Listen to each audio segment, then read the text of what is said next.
Hey guys. And here we are again. Mm-hmm. I Another think you wonderful start. episode of education. I'm pretty sure you This is the start place you every come to episode like that. when you're confused, when you're That very, should be very that should be confused. that should be our intro music now. Is That's true. just the rabbi saying, "And here we are again," and we can just remix that like That's to it. That's we it.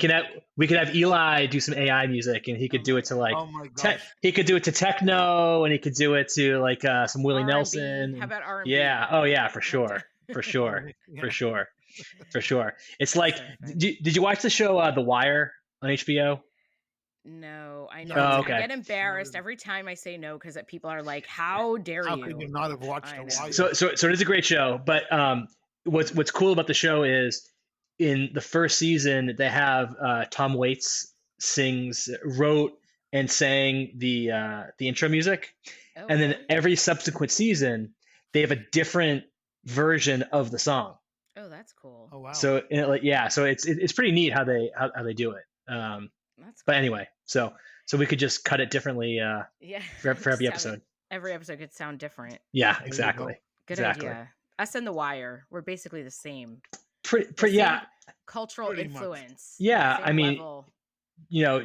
dealing crack in inner city Baltimore and talking about Rambam and That's and the Solomon's Temple. It's all who's to say how different those things really are. Yeah. Exactly. It's just a matter of perspective. Exactly. That's right. Exactly. That's right. So today we are doing a special episode, a little bit different than what we do usually. And that's because my father and I are, this feels weird to say it like this, but it is. We are Hasidim of the Chabad movement, and specifically of the Rebbe, the Chabad Rebbe, Rabbi Menachem Mendel Schneerson. And it is the 30th anniversary of his passing this week, coming up on the third day of the month of Tammuz. And it's very meaningful and important to us personally. And I would say for global Jewry, very important. He was, in my opinion, one of the greatest leaders in Jewish history. And I think it's important for us to talk about him and tell, sort of his story. And we'll talk about some of his philosophy. And I can start, I'll just say very briefly, I was 14 years old when the Rebbe passed away, and it was probably one of the most significant days of my life, I would say.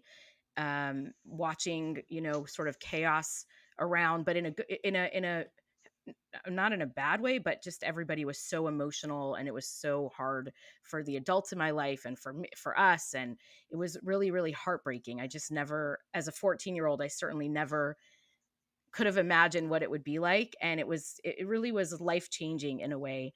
And I know my father, obviously, who was an adult, a rabbi, worked for the Rebbe in a sense. I'm sure you have a lot to say about that day in particular, but 30 years later, I still feel how I felt that day. I can still remember the feelings that I held on to. I can feel I can still see the images around me of what was happening. And it was a very, very profound day for me. So I think, I don't know, it's hard to believe it's 30 years. And I'm curious, Ta, how you feel about that. To be honest with you, if it wasn't for the Rebbe, we would not be here today. Right. I mean, and that's not an exaggeration. I know we say Right. that about people, if it wasn't for you, but this is real. Because just from a personal standpoint, my parents were Holocaust survivors and came to Montreal, really didn't know anybody. My mother had a sister living there, and my father was really alone. And he was not a Chabad follower. My father was religious, but he not really a Chabad follower. Neither was my mother. But my father was befriended by Hasidim in Montreal. And this was still in the days of the previous Rebbe, when his father-in-law was still the head of the movement, and he was just a son-in-law. Well, we'll get to his story. And when they befriended my father and I was born, they told my father, you have a couple of choices of schools where you could send your son. And one of them was the Chabad day school, which my father chose. and that just shaped our lives. Right. I mean, had he sent me to a public school or he had sent me to another yeshiva, would be different. But he didn't. He chose Chabad, and the reason why he chose Chabad is because of these people who cared for him in Montreal. He was literally like an orphan, although not a Right. young orphan, but still an orphan with no friends. And that philosophy, that idea of just caring about somebody and Hmm. integrating him into the community meant so much to my father. And he didn't really realize the impact of what Chabad is going to have on our lives. He thought, yeah, okay, look, it's a Hasidic movement. It's Hmm. what no harm. What harm could that do? Little did he know that they were what we would call soul snatchers, that that they won you over and they made you into a Chabad Chassid, which at the end, of course, he was very happy to do.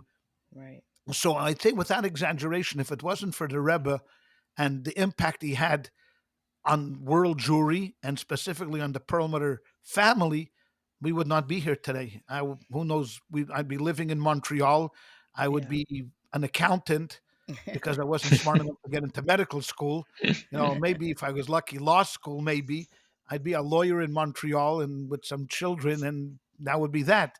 The fact that we are Chabad Hasidim living in Long Beach, California, doing the Rebbe's work for 40 years is a testament to the Rebbe's leadership Yeah. and being able to touch so many people by just being who he was. Right. Do you, before we get into his Mm. biography, I just have a quick question that you don't have to Sure, elaborate too much on, but sure. something that people ask me, and I never quite know how to respond to this question. But when you think about your relationship with the Rebbe, do you think of him as a father, a grandfather, a teacher, like how would you describe your personal relationship to the Lubavitcher Rebbe?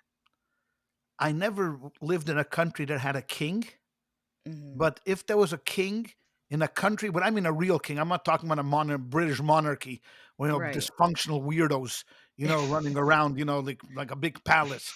I'm not talking about that kind of monarchy. I'm talking about a real king that you have reverence for, that you have Right. respect for. There's awe. This was the relationship, I think, with the Rebbe.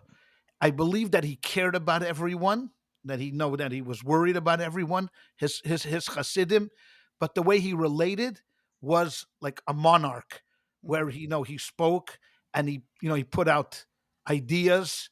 Not this, he wasn't a political king; he was a Right. religious leader. So you had free choice to follow or not to follow. But once you accepted that the Rebbe is the leader of the community, this was the Rebbe. You realized that this is somebody that's very, very special.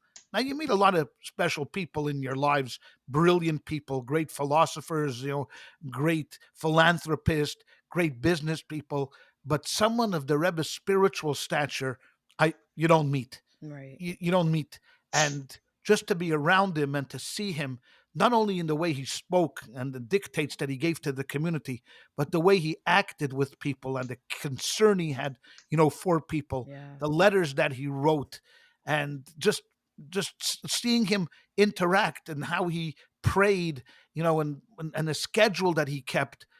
That was, but if I had to describe the relationship of the Rebbe to the community, I would say it was like a king, a benevolent, loving, worrying king that really, really cared about his subjects, worried about his subjects, and wanted the best for his subjects.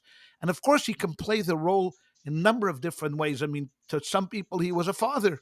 Hmm. People wrote letters to him and he took a personal interest in their lives. But as the community grew, it became less and less Right. possible, to do that. So even he evolved, from the Right. 50s when he first took over and the community was smaller and he was able to really be involved in people's families, to the 80s, the late 80s, when there were tens and thousands of followers, Right. and thousands of outposts all over the world. It was much harder for him to relate to individuals the same way he did 40 years before then. Right. So Right. in him there was also, but when I came about in the 70s, when I came to Morristown to the rabbinical school in the early 70s, he was already riding high. I mean, he Hmm. was already a world renowned personality. And Right. even though I got to meet him 5 times personally, you could go in to meet him, what's called yechidis, Mm. personal audiences, they were mostly, one-sided affairs. You came in to ask for a blessing, and he gave you a blessing. It wasn't like you sat down and said, Yeah, like, I had a have a lot of things conversation. on my mind I'd Right. like to talk to you about.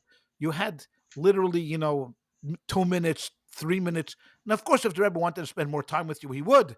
But as far as being a student, and when I went in my last time with your mother just before our marriage, he gave us a blessing, and gave me some instructions, and so you just felt that you were in the presence of Yeah. somebody completely different. This was not your run-of-the-mill rabbi or your run-of-the-mill leader of an organization. This was a Right. real tzaddik, in the sense of a tzaddik, of biblical proportions, like you were standing in front of Moses, or you were Yeah. standing in front of, the Baal Shem Tov, or you were standing in front of some historical giant. Yeah. Yeah. Absolutely. Do we want to do a little bit of his life story? I can Jay, is that what we Yeah, want to do? Okay. yeah. I'll just make a quick comment also Yeah, go that ahead. so my relationship with the Rebbe obviously is much different than you guys. Mhm. I knew a very little bit about the Rebbe before about 2 weeks ago, and I read his biography written by Joseph Telushkin, which is a terrific book, and I was really blown away by the book, but the who the Rebbe was, um, and because he seemed that he was more than just a religious figure, because Mhm. he was so knowledgeable about so many things that he certainly, obviously his primary focus was as a religious figure, but he was able to give sage advice on such a wide variety of topics, and his dedic and but it all revolved around his love and concern of the Jewish people, and the amount of time and effort he put into every potential topic that had anything to do with world Jewry was really staggering.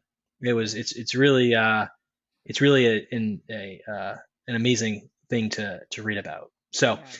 that Well, was just even if you only know about him for 2 weeks, but honestly, your life has been influenced by him for longer, because a lot of the things yeah, that you've done in your life, and even this podcast that we're doing, and all of totally, that is totally influenced by the Rebbe. And so it's just yep, interesting, because now you're kind of learning about him, but your life is definitely influenced by him in many ways, just yeah, from knowing absolutely, me, right? for Just sure, because, like, my whole life is fully influenced by for him. sure, for sure. So, I guess biographically, I mean, we won't go into too many details about his life. And if anybody wants, there are several wonderful books that we will link to this episode that I would recommend, including the Telushkin book, and there's others.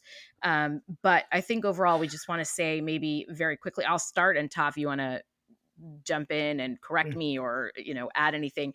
But the Rebbe was born and raised in Russia to a rabbinic family. His father was a chief rabbi, so they were a very religious, holy, famous family.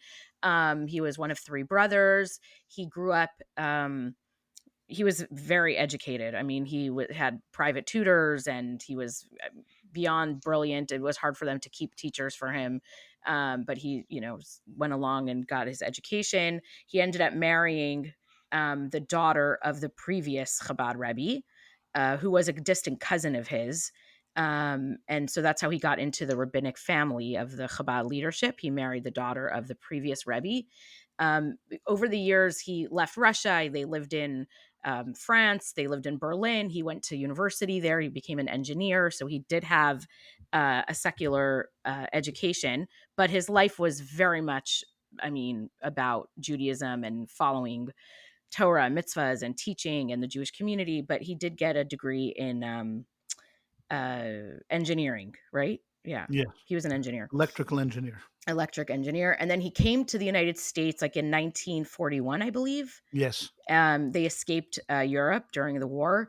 He and his wife came and ended up living here. He worked for his father-in-law, who also had escaped from Europe, who had settled Chabad in America, in New York, and the Rebbe was his right-hand person. He ran many of the organizational parts of Chabad.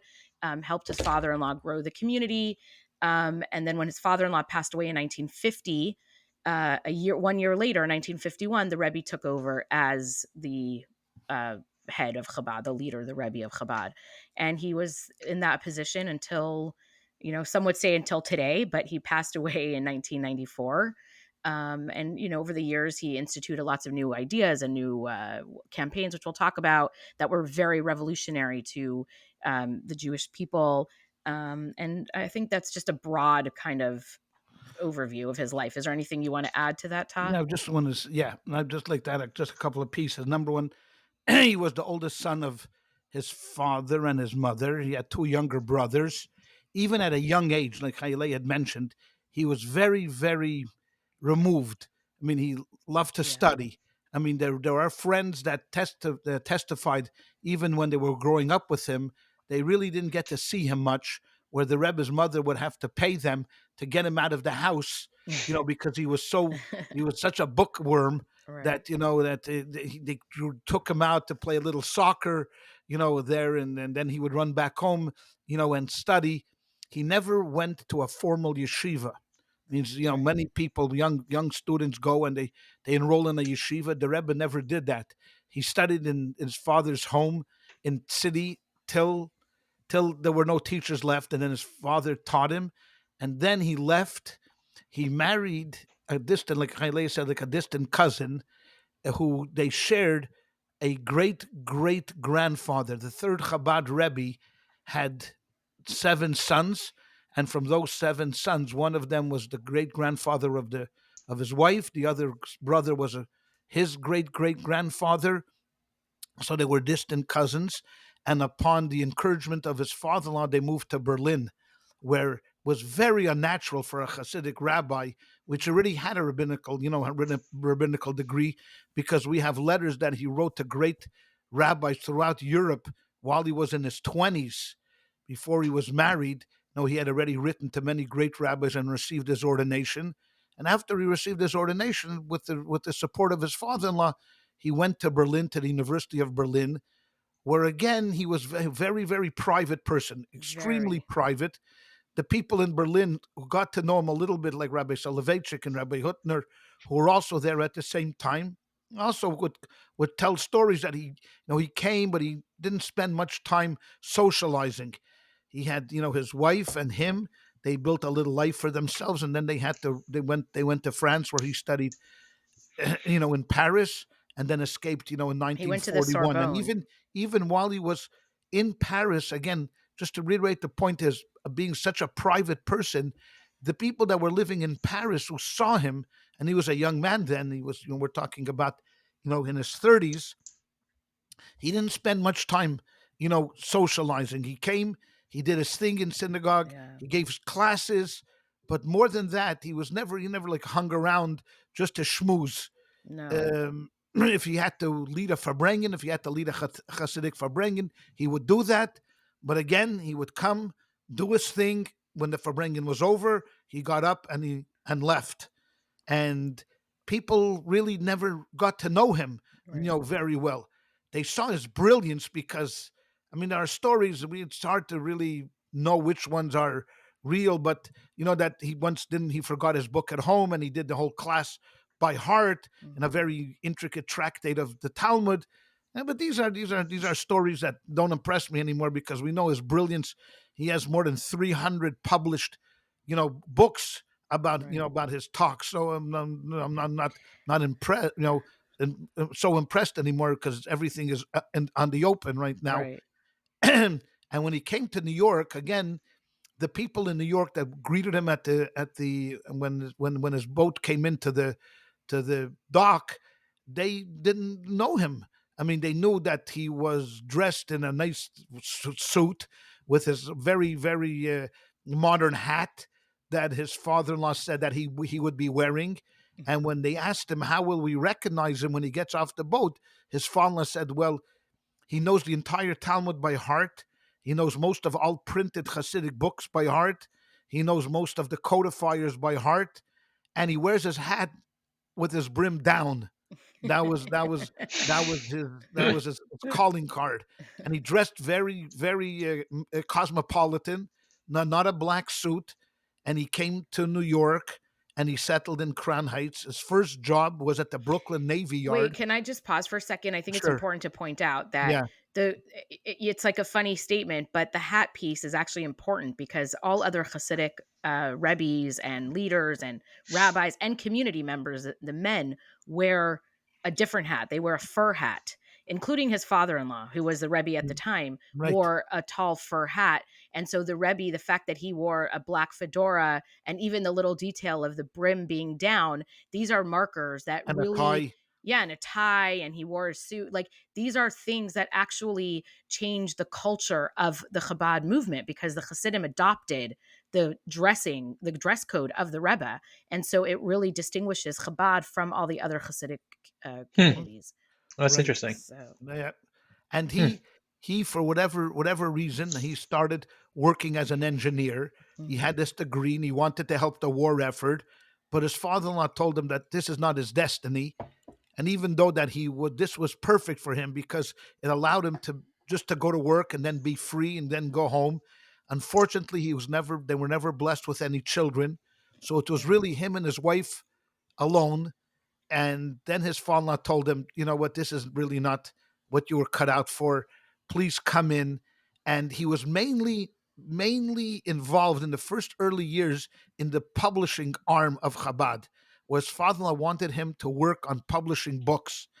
And the letters you read from, in the early 40s through the 40s was mostly about how we're getting books published, getting people to support the publishing of the books, sending manuscripts back and forth, editing books more and more and more, because this was his love. His love was learning and studying and writing, and publishing was just up his alley. He was in heaven.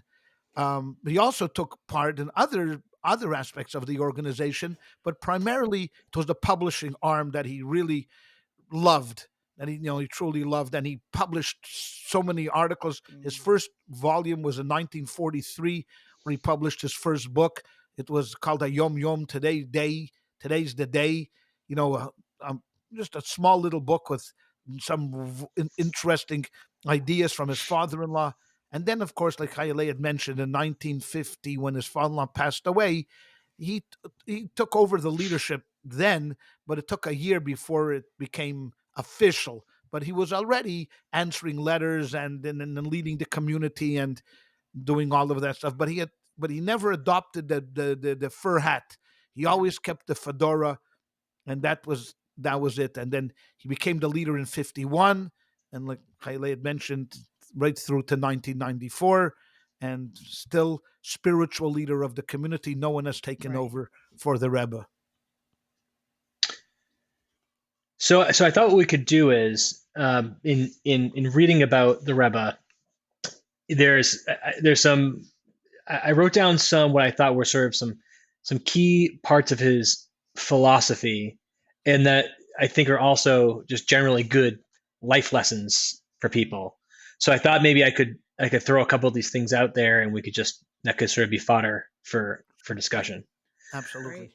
Great. So one of the stories, I'll sort of tell the story first. In the book is the author. His father was the accountant for Chabad, and at one point his father was on his deathbed, and the Rebbe had his assistant. He said, call and ask this question, and his assistant said, well, I forget his name, but he's on his deathbed. He can't. Right. He's not going to know the answer. And Rebbe says, I know a situation. Just call him. So they call the author, Joseph, and he says, look, I know your dad's dying, but your Rebbe has a question. Can you please ask your father? And so he goes to ask his father, and his father looks at him like, that's a dumb question, and he answers the question. And the point of the story that Joseph Telushkin communicates is he realized the point the Rebbe was making to his father was, even in this diminished state, he could still be of service and he was still useful. And I thought that that's such a great philosophy of making being of service to people a core part of your identity. And obviously that's huge in Chabad. But I was wondering if you could talk a little bit about the Rebbe's philosophy around being of service to your community and to other Jews. The Rebbe was first and foremost a believer. I think that if you took if you wanted to make like a soup of the Rebbe, the first ingredient would be the Rebbe was a true believer in God and in Yiddishkeit. That drove is everything else. Every other piece of philosophy that comes out is based upon this. So you would say, so what? There's millions of believers. No. There's millions of people that say they're believers. I mean, that claim they're believers. That would say, yeah, I'm a believer. The Rebbe was a true believer that whatever happens in this world, no matter if it's great, if it's bad, no matter what it is, this comes from God, and God is involved in every single minute aspect of our lives. That drove the Rebbe's philosophy. Why do I say that? Because to him, the Torah was real. I also say the Torah is real. No. You say the Torah is real, but to the Rebbe, waking up in the morning for the few hours that he slept, that day was a day that he was going to live a Torah life, and the Torah demanded that Hayom La'asosam, today is the day to get things done. Not tomorrow, not Tuesday, not next week. Today is the day to get things done. And in the Torah, it says that man came into the world to be productive. And so his whole idea of being productive and pushing and encouraging and inspiring people to do that, to be productive, came from his deep seated belief that as long as we are here on earth and every moment that God has given us a breath, there is a purpose for you to be here. And that purpose is to be productive, whatever that means. That means if you're a writer, keep writing. If you're a thinker, keep thinking. If you're whatever that you can do, even though you're in a diminished state, doesn't matter. Are you still breathing? Is God giving you life? If God is giving you life, the message is to you that you still need to fulfill something. There's still a part of your destiny that has not been fulfilled. When will it be done? When Hashem says Dayenu. When Hashem says enough is enough and takes you home, then it's over. But as long as you are here, it doesn't matter if you're 20 or if you're 120. Doesn't matter. And this comes simply from the belief that every day is a blessing from the Almighty. And every day we say, thank you for the soul that you have given me, that you have rejuvenated in me, that you have given me this opportunity. And let us not let a day go by. And to the Rebbe, it wasn't only a day, but let not an hour Minute, go by, second. let not a minute go by that I am not doing something productive. I find it's interesting you started with that because it's 100% true that that was the Rebbe's like core philosophy in a way, but it's also I think the most challenging part of being a chassid of the Rebbe because you can't there's no relaxing, right? You can't just Look, there, yes, take time, whatever, have mental health. I'm not disputing all that, but every second if you're not being productive in a way, you're a loser. Like why aren't you just do the bare minimum, do something, and that challenge is an enormous look, challenge to us. there's no question the Rebbe set the bar high. Right, He did, right. but it's not like someone sets the bar high and doesn't walk the walk. No, of course. He Yeah, of talked the course. talk and he Yeah, walked the walk. I right. mean, they tell the story that after he suffered his heart attack in 1978, the Rebbe suffered a heart attack during Hakafis, during the Simchas Torah celebration the night before. The next night, couple of nights afterwards, he was already asking his secretaries to bring him the letters that Right. he wanted to answer. So it wasn't like the Rebbe was throwing out a challenge to us, but he was vacationing in Miami. Right. The No, of bar was course. high. The bar was Right. high, but the Rebbe said many times over, your job is not, you're not going to hit 100%. Right. But to say to yourself that, hey, you know what? I can't because look at me, I'm this and that. self-pity was not part of the Rebbe's lexicon. Yeah. That's Yeah. just didn't work for him. Poor me, poor me. Poor me. So what about me, the Rebbe? What about me? Look at Right. me. I hadn't seen my father, in 20 years or more than 20 years. He passed away, in exile, left me as an orphan. What about me, me, me? I have no children. Maybe I could sit there and mope and grope and moan. The Rebbe gave thousands of blessings for children, yet he himself did not have a. You don't think he wanted a child? Right, of But the Rebbe course. was not this self pity business did not work for No. the Rebbe. No. Didn't work for the Rebbe. If you needed mental health, do it. Yeah, do Go it, see. right. I mean, there's hundreds and hundreds of letters of the Rebbe said, go see a doctor. If you're suffering from anxiety, go see a doctor. But this self pity business of, I can't. You can. You don't Right. want to. You don't Right. want to. It's a different story. You don't want to. It's okay. I'm perfectly okay with I don't want to. But don't tell me you can't. Right. Can't is not an excuse. And it was himself, even That's when he right. was fighting the most challenging battles against the government of Israel, whether it was in giving back land or Mio Yehudi, the idea, and he knew that he was up against a tremendous opposition. I mean, a Right. tremendous opposition. He didn't give up. I The Rebbe know. did not give up because, like the Rebbe said many times, it's not my business the end game. My business is to do what I can. What's Right. going to happen at the end, that's Hashem's business. But my business here on earth is to do whatever I can. So when he hit 80, I'll never forget the Farbrengen that he had. And the Farbrengen, for those people who don't understand, is a public gathering, a public Hasidic gathering where he would come into the room. Thousands of people would be sitting there and surrounding him, and he would give a public address. Stop, sing a song, another address, sing song, and this went on for 5, 6, 7 hours, as long as the Rebbe wanted it. And at 80, the Rebbe said, people have written into me, maybe I should slow down. Maybe it's time to think about retirement. What? Mhm. 80? I'm only getting going.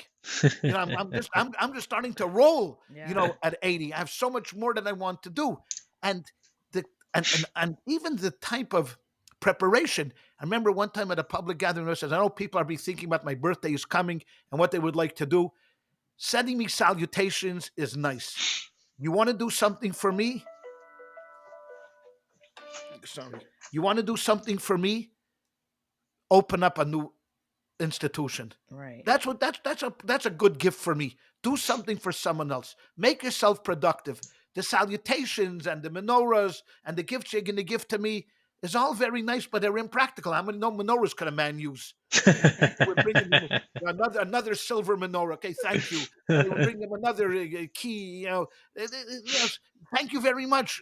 I appreciate it. But if you really want to do something for me and you really want to impress me, go and do something. And like Jay had brought up in the beginning, the question is be productive. And if Right. you're productive, what that means is it means that someone is going to benefit. And if someone is benefiting from it, that's the greatest gift you can give for me. Mhm. No matter if it's a everlasting, it's a long-term benefit or a short-term benefit, as long as people are benefiting from it, whether they're Jewish, whether they're not Jewish, doesn't matter. This is God's world. Our job is to make this the greatest, beautiful, most beautiful garden for God to come and live in it. And that drove him, just drove him and drove him and drove him.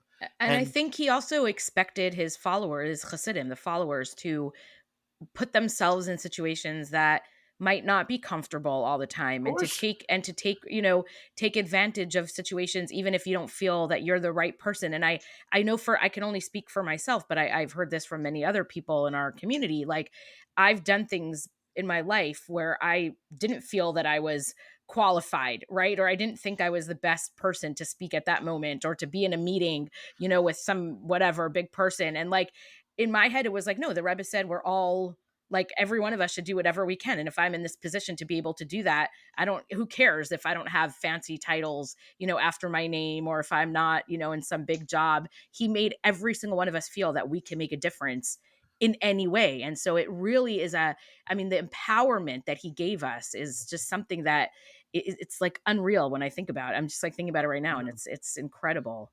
the great, great late Rabbi Jonathan Sachs, Mm, who, in our estimation, is just, yes. also one of a kind. He just was so brilliant and in his writing and in his speaking. and was not 100%. I can't say 100% Chabad Chassid, but was very, very close to the Rebbe. The Rebbe Yeah. changed his life when he went into a private audience, and Rebbe asked him what he wants to be, and Rebbe encouraged him to go into the rabbinics. So he did change. He said about the Rebbe, there are many great leaders that make people believe in them. The Rebbe became a great leader because he made us believe in ourselves. Yeah. Yeah. That's That's what it was. beautiful. He Yeah. made leaders out of simple people, put them Yeah. in charge. He said, I don't care if you become an onion, just get out there and speak. You may not Yeah. be the greatest orator, you may not be the greatest writer, you may not be the fanciest guy. It You may doesn't not even matter. know English. Just You may not know just go, English. just It speak. It doesn't doesn't matter. matter. You go out Yeah. there, and if you do, and if you work diligently, and if you work, with consciousness, and Yeah. you're organized, I'm telling you, you will be successful. And we have seen it over and over. You don't have to be sophisticated. It's not the most sophisticated of ours. It's not the most educated of us. It's the people that just get out there and just work it. And to the Rebbe, building in your mind a comfort zone was a no-no. No, that doesn't work for me. That here I am, and that was people say to me, Rabbi, what's the job of a rabbi? What does a rabbi do? It's a good question. What does a rabbi do? Trying to figure it out after 40 years. I still don't know what a rabbi does. We're I also mean, he wondering. hangs around the shul. I Yeah. mean, like I he thinks also he's wonder. important. He Yeah. kind of gives a speech every once Good in a question. while. Gets a good parking spot near the shul, which Yeah. is rabbis only. And all that stuff. But what does a rabbi do? So I've always summarized it like this: the rabbi's job is two parts. Number one, he comforts the agitated. God forbid members in shul, are agitated through some kind of a loss of a relationship of a family member. There's a death in the family, having issues. So the rabbi is there. He's a pastor, pastoral. You come there, you try to help them, you encourage them, you sit with them, you tell them how much you love them and how important they are, etc., etc., etc. That's a very important part of the job, is to be there for people and to care and love and encourage and uplift people. The second part is equally as important. The first part is to comfort the agitated. The second part is to agitate the comfortable. And what do I mean by that? That means Yeah. that people in shul are very comfortable. They're happy. The rabbi comes and says, "Gentlemen, I'd like you to think about putting on tefillin every day." No, Rabbi, you know what? We're a congregation that puts on once a week. We have once a week minyan Sunday. For us, it's good enough. So the Rebbe said, no, these are the people that you have to agitate. Meaning you have to say to them, Chevra, gentlemen, it's wonderful to have a minyan of one day. Let's do 2 days. Let's have a Monday minyan, another day. When someone gets comfortable and says to themselves, this is where I can do, and this is all I can do, that's when the Rebbe came in with part two. Right. Come into the house, sit down with them, speak from the heart, tell them about the Torah, tell them about the love of Judaism, tell them about the love of Israel. And if you're sincere and you're authentic, they will listen to you. They may not go all the way, they may not become Chabad, but that's not what we're there for. We're there to encourage people to do one more mitzvah, one more mitzvah, one more mitzvah. And little by little, you never know what the circumstances are going to be. And again, this is all stems from the idea that the Torah is real and Hashem is real. And if he says to you that you will go out there and be successful, you will be successful. And if the Torah says this is something we shouldn't do, then we shouldn't do it. I mean, that's just Yeah. nothing about that. And that kind of philosophy and is so like kind of so empowering, not only for the rabbis and for the emissaries of the Rebbe, for everyone. For all He of made us. everyone feel that they are on a mission to do Right. wonderful and great things. And it's not only great people that accomplish greatness, it's every individual can accomplish greatness. Are you going to become a Rebbe? No, you will not. And you You don't know that. Maybe I will you will. what? Maybe I How do will. I know? I You don't know. know that. I know. I know. I Parents are believe supposed me. to tell their kids you can be anything you want. You're You saying can be anything you you will want, not but be a not the Rebbe. Lubavitcher Rebbe. Oh. That you can be. You will not be Okay. the Lubavitcher Rebbe or the starting quarterback for the New England Patriots. Uh-huh. Those are two things that I'm you will not just not ever accomplish if you're okay. Jewish. You may Wow. own the Patriots, but you'll never be the starting quarterback for This the is Patriots. sad. Okay? Okay, go And on. but the Rebbe never wanted people to become Rebbes. The Right. Rebbe wanted people to become the best of who they are, the best version of who you are. He quoted many times the story of Reb Zusha of Anapol, Yes. follower of It's the of best the Maggid, story. contemporary of the first Chabad Rebbe, that said that when I die and I go to heaven, they're not going to ask me up there why I wasn't like Moses, why wasn't I like Aaron, why wasn't I like Abraham. They're going to ask me, why weren't you like Zusha? Right. Meaning that, we gave you all of these qualities, we gave you all of these advantages. Why didn't you use them? There's nothing worse than wasted ability. And to the Rebbe, as like Jay had mentioned, started off, everyone has ability. Some are smarter, some are speaker better, some do other things better, but everybody has something that they can contribute to.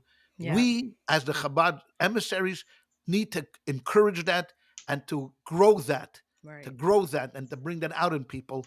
And I think that's why the Rebbe was successful. Great.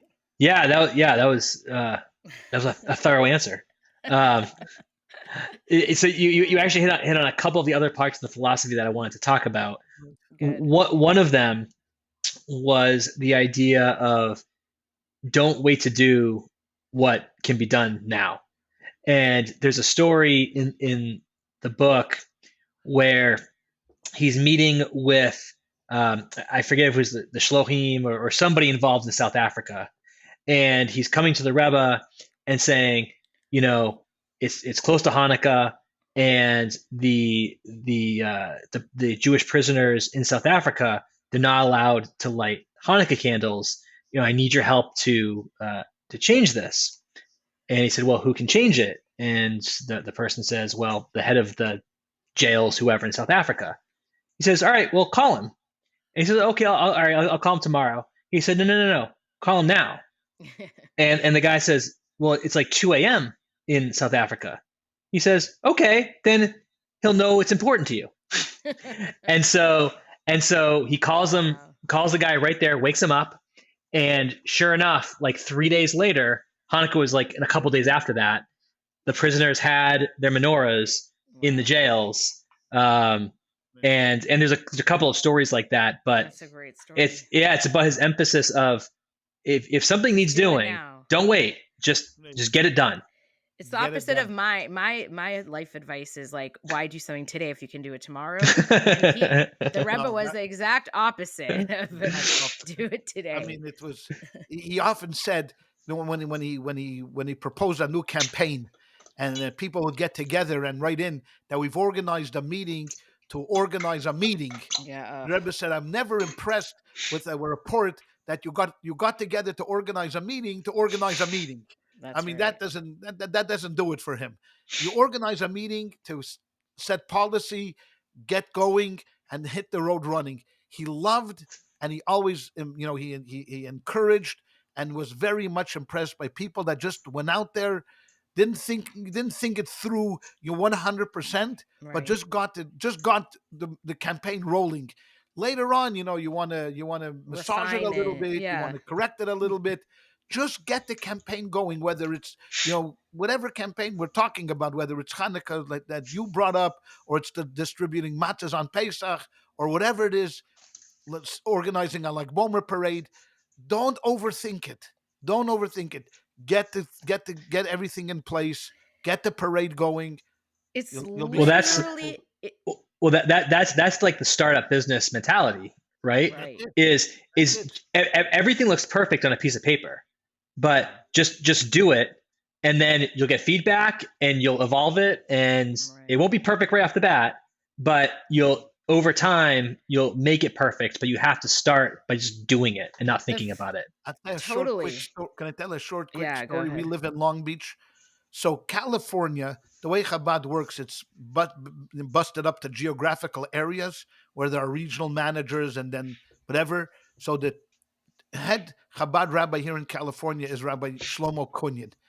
He is a real follower. I mean, the Rebbe says something, he doesn't overthink it.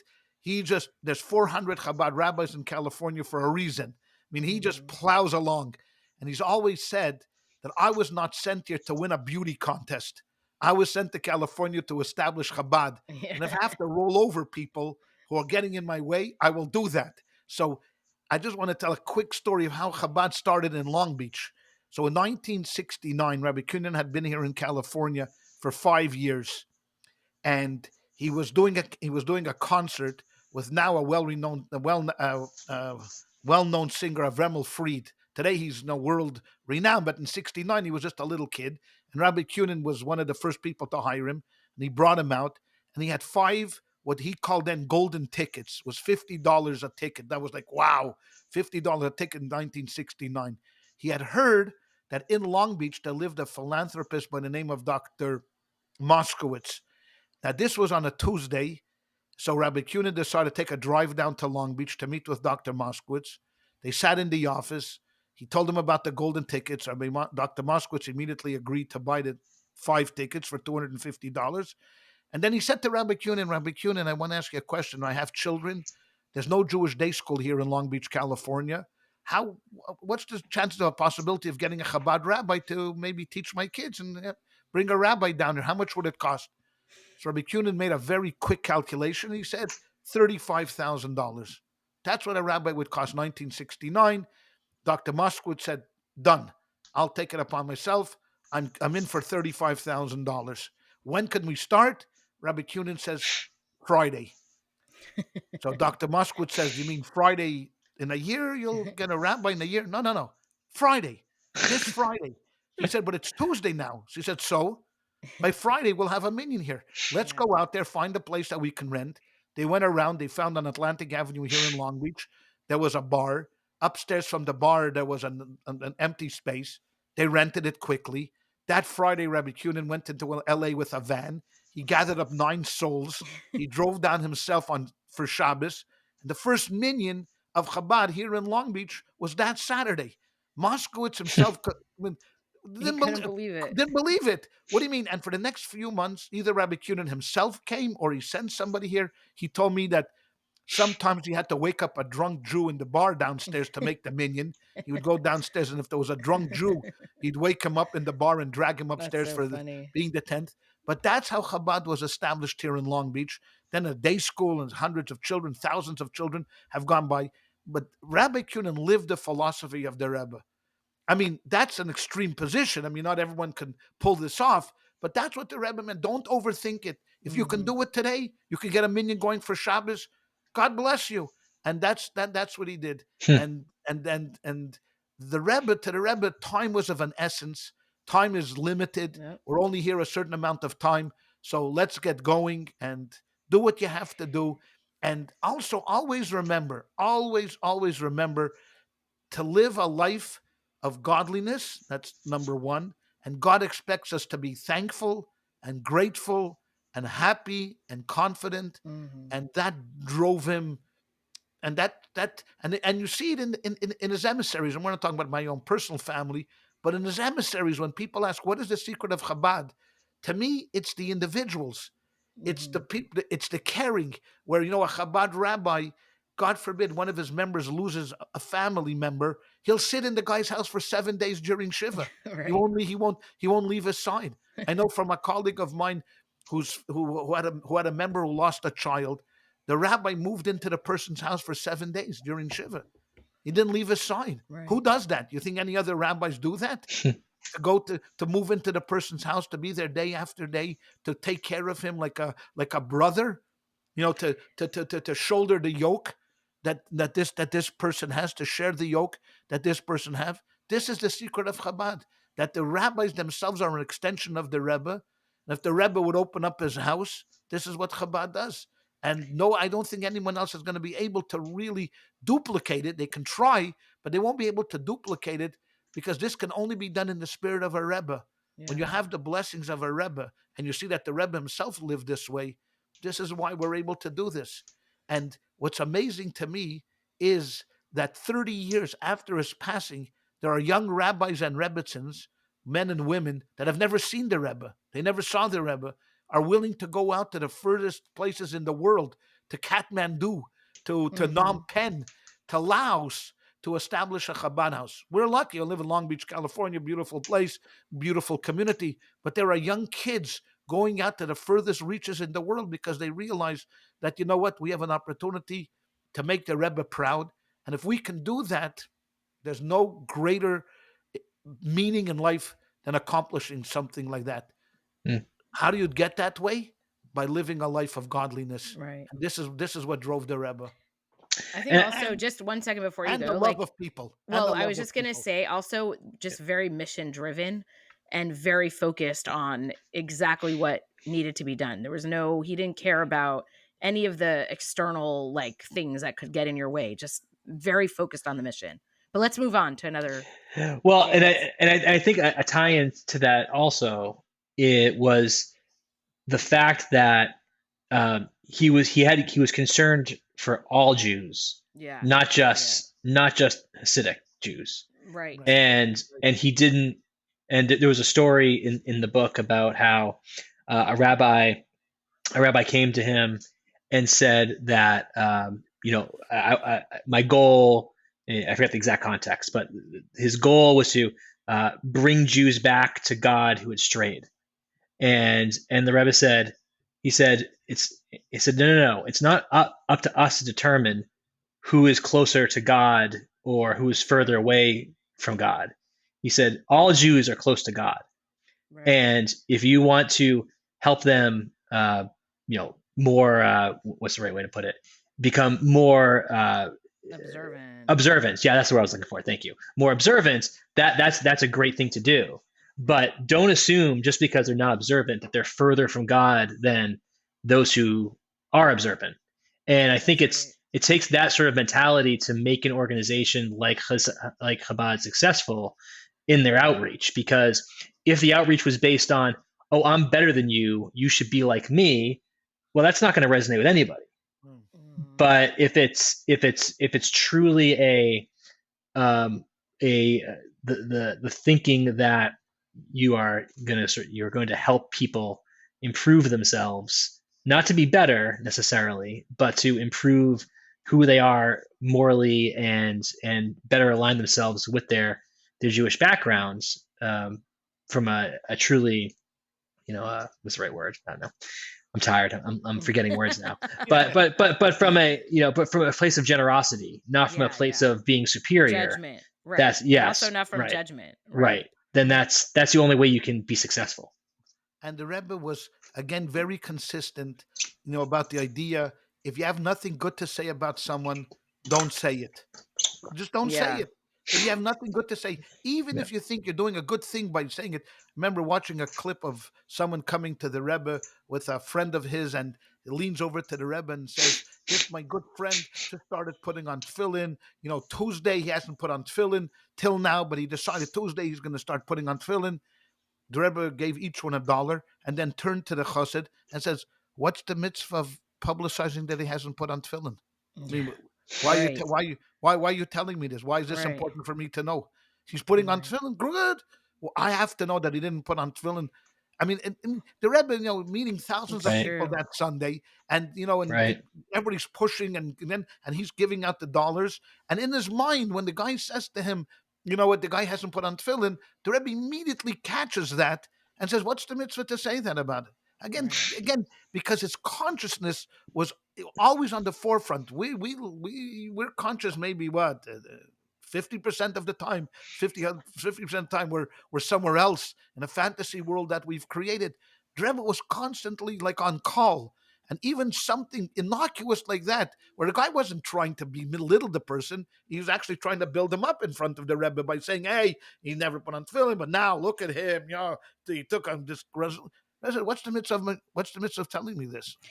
I think one of I the mean, issues that we kind of glossed over that I want to just put a finer point on is about, most Hasidic Rebbes and Hasidic groups, or even all ultra Orthodox communities, really, their natural state is to be very insular and to worry about their followers and to, keep everybody close and tight and away from the rest of humanity, right? Like that's kind of the of mode course. that most ultra Orthodox communities are in. And the Rebbe was absolutely the opposite. The Rebbe embraced modernity to a degree. I mean, when it came to technology, using technology to further the God's message in the world, he was very he really believed in that. But more than that, he sent his Hasidim away and said, go away from here and go find Jews wherever they are, in the furthest corners of the world, to any, wherever, anywhere, all over America, all over the world, in Israel.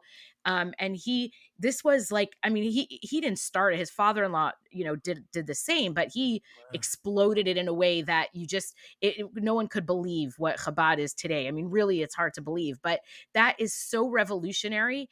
And many other, or I'm just going to say this, and not to be petty, but yes, I want to be a little petty. Many other groups now do the same kind of thing, and they don't really give credit to where credit is due, and that is to Chabad for sort of blazing the path in this way. And I think it's really important for us, for me at least. I want people to know that it was the Chabad Rebbe's who started this and who wanted this to happen, because this is the future of the Jewish world. I mean, I really believe we have them to thank for American Jewry in many ways being what it is today. Absolutely true. I mean, the philosophy of most other Hasidim, and whether they were from Poland or from Hungary, from other places that emigrated, American society was danger.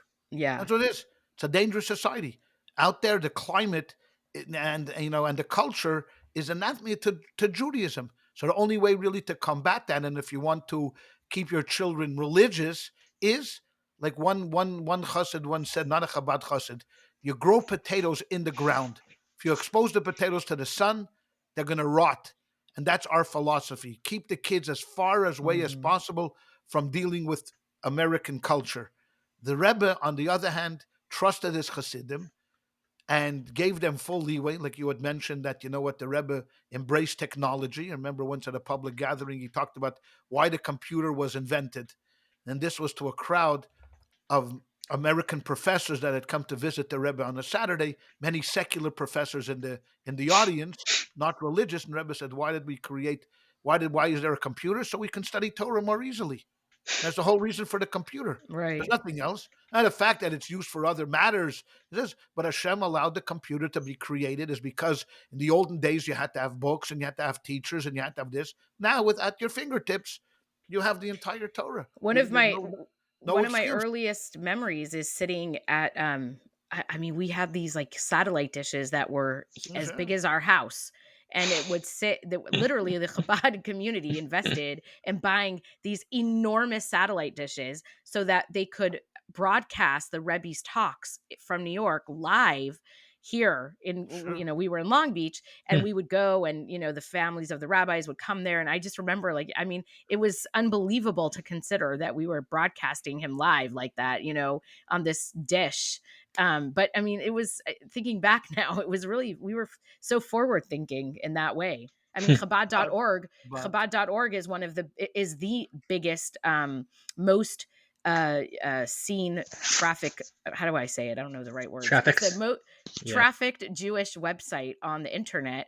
And that was started, I think, in 1994, right? Like before the internet was even a thing that people knew about. And Rabbi Kazin, who was one of the, rabbis in Chabad, started it, and it grew and grew. And the internet was something that Chabad conquered in a way, and I just, it's incredible. No, but again, he always cautioned that with everything, of it course, has to be done in a holy way, in a holy manner, and do things right.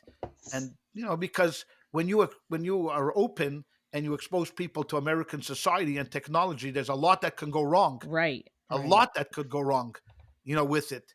And we are still people. We're not the Rebbe. We don't have the Rebbe's discipline. Right. So, and I'm talking about even rabbis. I'm not talking about lay leaders and lay people, but even rabbis. So the Rebbe always cautioned over and over again that you have to use this for the right purpose. That this was created, for Torah, and this was created for holiness, and this was created for purity. Don't take my progressiveness to say, hey, you know what, the Rebbe's into technology, because today, if the Rebbe was around today, he would say the same thing about Google, that you can use Google for holy purposes, and you can also use Google for the most unholy things. The Rebbe said, you know what, I trust you, and please don't let me down, and don't embarrass me, because because you can easily fall off the cliff if you're not careful. What do you think the Rebbe would think about my idea for the Chabad mode AI. The You would Rebbe like would it. be, if you wrote to the Rebbe and said, hey, you know what? This is what I think should happen. Through this, we can reach 1 million more Jews and help 1 million Jews, but at the same time enrich me. The Rebbe would say, Yes. by all means, Jay, Do it. go for it. um, Go for it. The Rebbe was a very, and they allowed you, the Rebbe, if you had a good idea, and Rebbe would say it, but just do it. Don't Right. think about it. I'm thinking about doing this, Rebbe. Don't think about it. Just do it.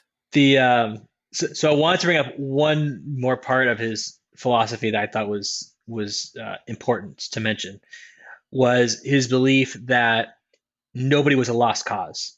Mm. And he talked about, and so there's a couple of stories in the book about, so there's a guy who listeners may not have heard of, this guy, Lazar Kaganovich, who, if you know about the Soviet Union, he was like Stalin's right hand guy. And to know how horrendous of a person this guy was, he survived all the purges. He lived to be an old age, to an old age, which almost nobody there did. So it gives you a sense of how evil of a person this guy was. And at one point, someone who had some Soviet Jew had some connection to Kaganovich visited the Rebbe, and the Rebbe said, you know, see if you can get him to go to shul on Rosh Hashanah, or put on tefillin, or do something to try to reconnect to his Judaism. And there was a similar story he had about Bobby Fischer, who, while not as evil as Kaganovich, is truly Crazier than garbage and a vicious. He's a Jew, but a vicious anti-Semite. Um, the Rebbe put out feelers to him to try to get him to reconnect with his Judaism, and I think it's another important lesson of his that Yeah. you know. In all likelihood, nobody listening to this knows anybody similar to Kaganovich or Bobby Fischer. So anyone you think is a lost cause is not, It's not. and there's still, as long as they're breathing, there's still an opportunity for them to improve themselves. And I think that was another important belief that the Rebbe had, another important part of his philosophy. It's That's so an excellent beautiful. point you bring up, Jay. So I remember reading. I was just a kid at the time, but in the 60s, there was a group of people that called themselves the hippies. These were like out of the system people that just gave up on American society. The whole idea of getting a job, getting an education, going to work from 9 to 5 was just not part of their lexicon. They wanted to drop out, drop in, do whatever. They were into drugs. They were into free love. Yeah. They were anti-war, and they were like just lived on. Some of them lived on the streets. So they lived in communes, and they were just out of society people. So to many religious leaders, these were simply bums. That's it. They were bums. They didn't want to go to work. They were lazy. They were dirty. They were filthy. As you can tell, I mean, I think the height of the hippie movement came in August of 69 at Woodstock, where more than 500,000 people came to a 3-day, rock concert. It was rainy. It was filthy. I mean, this was and to most of religious leaders and to many people in America, these were just lazy, no good Nick bums. And that had nothing to do with them, and throw them out. To the Rebbe, this was an opportunity. The Rebbe looked at them as an opportunity. And many times during his talks, he said, these are kids that are searching, that they've rejected the materialism of their parents. They saw that the materialism of the 50s and the early 60s is not what it is. This assimilation is not where it's at. They're searching for something more. Some of them were spiritual. So the Rebbe said, we have an unbelievable opportunity of taking these kids who by nature are searchers and showing them a good thing and showing them the right path. All it takes is to go out there and to engage with them. Don't chase them away. Don't like you had mentioned, Jay. Engage them, bring them in, get them closer, expose them to some real Yiddishkeit, the warmth, the beauty, of the holiness, of what it is. And many of these hippies became religious afterwards. I only came to 770 as a student in the early 70s, in 73. So I still remember And I went there beforehand of these long-haired hippies coming into 770 and sitting at Farbrengen, not knowing one word of what the Rebbe was saying. They had no clue. They didn't speak Yiddish. They didn't do anything. Were long-haired. This. And after this, once the Rebbe stopped and the singing started, everybody was given a little cup to say L'chaim, and the Rebbe looked at them. Then it was like a father to a child, and gave them a big smile and a big l'chaim, and he encouraged them. And when the singing came, he encouraged them to sing. And they thought to themselves, What? I'm in a different world, I don't need the drugs. I don't need this intimacy. This is where we belong. We're Jews, and this is where we belong. So again, just to reiterate what Jay had said, the Rebbe looked at everybody, no matter who you were, that you were an opportunity. You were someone that was open. You're a child of Hashem. God loves you. You have an important part in Yiddishkeit. Whereas the whole world rejected these people, the Rebbe embraced them. The Rebbe said, you are seekers. I see the beauty inside of you. You're pure souls. I understand you. Just come in. You know what? Your part. Do it slowly. Take your time. But do it. Do it. What do you say to that? Yeah. This is a European rabbi that was born in Netepetrovsk in the Ukraine. I mean, he's a man that didn't grow up in the Bronx. No. He didn't grow up with baseball, and orange juice He and spoke all of this broken stuff. English. He was Very a broken. refugee. Yeah. The Rebbe's English was very poor. The Rebbe spoke a very poor English. He did speak it, but very haltingly. You can tell him sometimes it was better, sometimes it was worse. But the Rebbe spoke a halting English. He had no connection to hippies, nothing. I mean, he was a man that was religious from day one, a tremendous scholar, a Kabbalist, a man that knew the entire Talmud backwards and forwards without hesitation. He lived in a completely different world and yet was able to relate. And he was already in his 60s. He wasn't anymore in his 20s or his 30s. He was in his 60s, but yet saw in them like diamonds, brilliant diamonds that are walking through the door. Let's not lose this opportunity, because once it was over, it was over. The hippie movement fell apart, and then we're back to to the yuppies who cared about Wall Street and making a living, and opportunity is gone. So the Rebbe was exactly the opposite of Lahavdil, of the Palestinians, who we say they never miss an opportunity to miss an opportunity. The Rebbe was always take the opportunity to make an opportunity. Right. No matter what the circumstances are, make that opportunity to do that. And that was just to reiterate what Jay had said to the Rebbe. Someone asked him, how can you stand here every Sunday for 6 years, week after week? You're already in the 80s, Rebbe, passing out dollar after dollar after dollar. Don't you get tired? So the Rebbe said, ma'am, does anybody ever get tired of counting diamonds? If you're a diamond merchant, no matter how many diamonds you have, you're going to be counting them. And this is, for me, my diamonds. When people come by, we should just explain what you're talking about, because people won't know that the Rebbe started a practice in on Sundays 1986, in 1986. On Sundays, the Rebbe would people would line up, his Hasidim and others. People would come from all over the world. Dignitaries would come, non-Jews, dignitaries, government officials. I mean, it was amazing, and Hasidim, right? So everybody would line up, and the Rebbe would stand in one spot, and people would walk by and pass him, and he would hand them $1, and they could say, a quick, please give me a blessing or whatever. The Rebbe would tell everybody a blessing to them. And the point was to take that $1 and go give it to charity. It wasn't like he wasn't giving you $1 so that you should, go buy gum. It was to put it in charity. And it was really quite something, because it made him accessible in a way that you just don't usually have access to a person of his stature. I mean, he was so globally well known. How would you ever get that even 1 second of like intimacy with a person, looking him in the eyes? He would look you in the eyes. And I could tell you personally what that few seconds felt like, because I had the opportunity and privilege to go many times to get dollars. In fact, this week and I showed you guys, but I found some new pictures of me getting dollars from the Rebbe. And those few seconds, really it was very quick.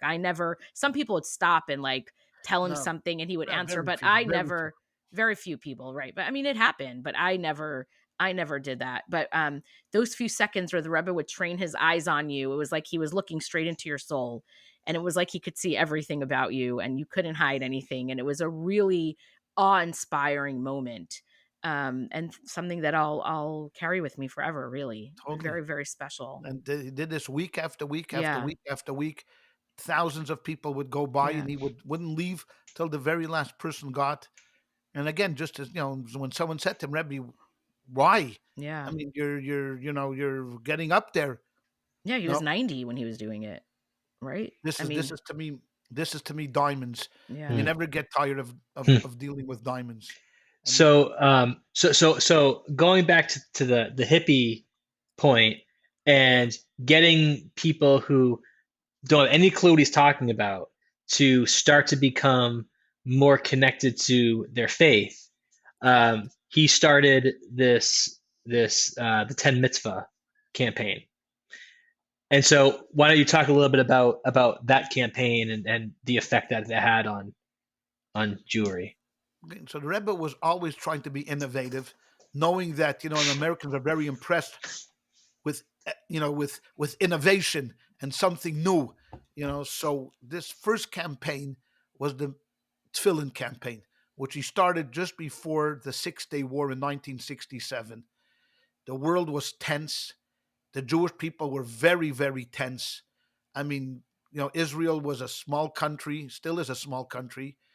It had fought two wars prior, 1940 and 1956.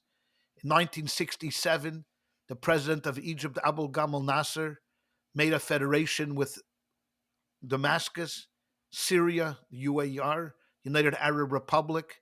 They also got in Jordan in part of this alliance, other Arab countries, and Nasser was going to wipe Israel off the map. And in the summer of 1967, but leading up to the war, the Jewish people were at a very, very, very discouraged spot. I mean, he had expelled the United Nations forces from the Sinai. He blocked the Gulf of Aqaba. He was already blocking the Suez Canal. He was ready to really do major damage to Israel. And on a Saturday before the war, the Rebbe said, "We have to do our part. Don't worry, the Jews are going to be safe. The Jews are going to be okay. But we have to do our part." And I encourage everyone to find someone to put on tefillin. It says in the Talmud that there's a verse that the nations of the world will look upon you and they will fear you. And the Talmud says this refers to tefillin. And Rebbe says this is going to be a way that we can help our brothers and sisters in Israel. So go out there and encourage people to put on tefillin. No one knew at that time what did the Rebbe mean. What do you mean go out and put on tefillin? What do you mean go out and put on tefillin? I mean, I put tefillin on. Most of the people in that room put tefillin on. So it took somebody to just to set up a stand outside of 770. In 1967, Crown Heights was a mixed community, not only Chabad, but there were Jews that were not religious. And he had a pair of tefillin there, and Jews would walk by and he would stop them. "Excuse me, sir, are you Jewish? Are you Jewish? Would you like to put on tefillin?" That started the Miftzah Tefillin campaign. And the Rebbe kept going at it and going at it week after week. And more people were going out of their comfort zone, going into the streets, and meeting people and encourage them to put on tefillin. Of course, we know what happened. 6 Day War, great miracle. Israel was victorious. A lot of the people thanked the Rebbe for his encouragement, for his where the rest of the world was falling apart. The Rebbe kept a cool head, said we're going to be victorious. Hashem is going to fight for us. He's going to fight with us. And he did, and we were victorious. Great miracle. So a lot of the tanks that rolled into Yerushalayim, you could still see them. They had big pictures of the Rebbe. Kol hakavod, Rebbe min Lubavitch. All the honor goes to the Rebbe of Lubavitch, who encouraged us, who was standing behind us. He loved the soldiers of the IDF. He worried about the soldiers of the IDF. He called them the holy people, even if they were the most secular of secularists. The Rebbe called these people holy people, defenders of the Jewish nation. And that started off the Miftzah campaign, a campaign that the Rebbe said if you put on tefillin one time, even one time with a person, it saves him from tremendous anguish later on in life. And that started the campaign. I don't know if we have time today to go through all 10 things because we have to get going already. But this was revolutionary. This was totally revolutionary in thinking. I mean, nobody. This was caught everybody. And when I say everybody, including Chabad. Because it was like, what? I mean, going out there in the street, meeting a guy on Fifth Avenue. I mean, the opposition to the Rebbe. I mean, people were saying, "Wow, look at this! The Rebbe's encouraging Hasidim. These people don't know what tefillin are. They're nothing. They're nobodies." And Rebbe said, "Nobody is a nobody. Everybody is a somebody. Everybody's soul was at Mount Sinai, just like you heard about putting on tefillin. Their souls heard about putting on tefillin." And I can't tell you how many people were affected those first few years of 67, 68, 69, where the Rebbe kept encouraging us to go out there. Everyone, young, old, you knew how to speak English. You knew how to not speak English. You had a good pitch. You didn't have a good pitch. And we got it down to basics. Excuse me, sir, are you Jewish? Yes. Did you put on tefillin? I'm not religious. Did I ask you that? I didn't ask you if you're religious. I don't care if you're religious. And and the word I'm thinking about, we got the 2-minute mitzvah drill. We perfected the 2-minute mitzvah drill. Before the guy knew it, I had his sleeve up, on his arm. The tefillin was already up, halfway up his arm. He put on tefillin on his head. We said the Shema together, gave him an encouragement to keep doing it, and goodbye. And I, like hundreds and hundreds of others of my fellow students, did this, and many of us were not comfortable with it. I mean, you're standing on the corner of Fifth Avenue, and in Manhattan, and you're just badgering people. And I probably It's put not on for tefillin with a everyone. few goyim, It's not probably, for everyone. But the Rebbe But encouraged he did. everyone to do this, Yeah. come out there to do it, and I am always impressed with the Chabad kids, like these young, teenagers that are going up to complete strangers and Totally. asking them to do that.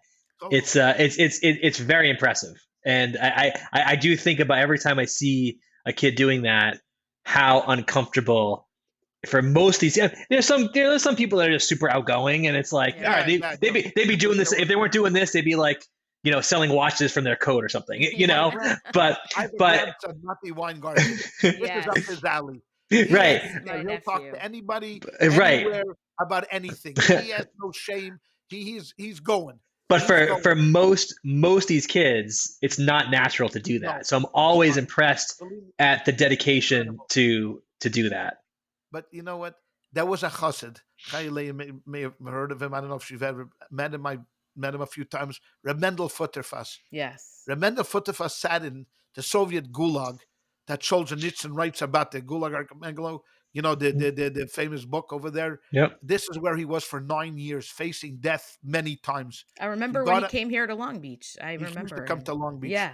So he got out in 1964. He came. He went to London, and then he prepared himself to come to the Rebbe. And he came to the Rebbe. He was wearing his casquette. He never took off fedora because that was his claim to fame, his Russian casquette. And he came. He had the most beautiful eyes, big bushy eyebrows that were incredible. And when the Rebbe started the campaign, he said, "I'm going with. I'd like to go and join you guys on this." We had a little truck that we would take to drive to Manhattan, and people would say, "Reb Mendel, you don't speak any English. What are you going to accomplish?" He says, "The Rebbe said, I'm going. I don't ask questions." He jumped on the truck. He was already an elderly man. He drove out there to Manhattan, stopped on Fifth Avenue or 7th Avenue. He got out, and guess who was the most successful? Reb Mendel. And when he came back, they said, "Reb Mendel, what's your pitch?" He said, "This is what I do." He said it in Yiddish. "I go to someone, I say, me Jewish, you Jewish. Me tefillin, you tefillin." That was it. That was it. That was his entire pitch. And Madison Avenue had no better pitch. Believe me, no madman could come up with a better pitch. That's great. than this. And when he looked at you with his eyes, so he put on tefillin with a Scottish basketball team. Who cares? He didn't care. You come into the put on tefillin, me tefillin, you tefillin, me Jewish, you Jewish. That's great. I want to say I want to just say one last thing for myself, and then if you want to end off with your last thoughts, but I just want to say that if I could leave one impression that of the Rebbe that I would love for Jews everywhere to really take in, and non-Jews as well, um, it's that the Rebbe was so, it's not even, it's like an understatement, but the idea of being proud to be Jewish and non-apologetic and never fearing or caring about what other people would say or think about us is something that I really live with every single day. He was so unapologetically Jewish 24/7, right? Everything about him was about being a Jew. And I think, so many people in our generation, it's like you want to pull it out when it's convenient or when it's comfortable or when you're around the right people or when and that was not the Rebbe's way. The Rebbe's way was, we're Jewish. We have nothing to be ashamed of. We have nothing to hide. We, in fact, should be proud and show off exactly who we are. And I think that's a message that we need today. So you're going to laugh when I say this, but that concept, when I read that in the book, it reminded me so much of Menachem Begin and his concept of Hadar. Yes. About every Jew is a prince. Right. And I have to imagine that the Rebbe and Begin probably saw eye to eye on a lot of things. This is a very good question, but it can take longer. Yeah, all right. The Rebbe did appreciate Begin. He did, yeah. He did. Begin did come to see him while he was prime minister. Yes. They did have a lot in common, but then when Begin started with Camp David, and Rebbe was very much against giving up land, that's when they had their differences. But it's not for today. I'd like to end off with what ChayaLeah said. It was a perfect ending, that the Rebbe was unapologetically Jewish. That was it. That's right. I am who I am, and I'm not apologizing for it. Right. That's it. End of discussion. Never apologize. Mm-hmm. Yeah. That's great. I mean, awesome. I feel we could say a million other things about the Rebbe, and I really want to encourage people, honestly, to read a biography or pick up some of his teachings, because we touched such a small surface of what we could say about the Rebbe. I mean, there's so much more, but it's already an hour and 20 minutes in. I think we need to stop. But I really encourage you to pick up one of the books about the Rebbe and learn about him more. And if you want to write us anything, if you have questions, if there was something we didn't cover, we're happy to answer the questions. And you can send us an email at educationpod@gmail.com, or you could write it on our Substack. So please let us know if you have anything that we didn't cover that you are curious about. We're happy to address. Yep, for sure. Yeah. Good. I think we said it all. Okay. Thanks everybody. Thank you. Till next time. Bye-bye.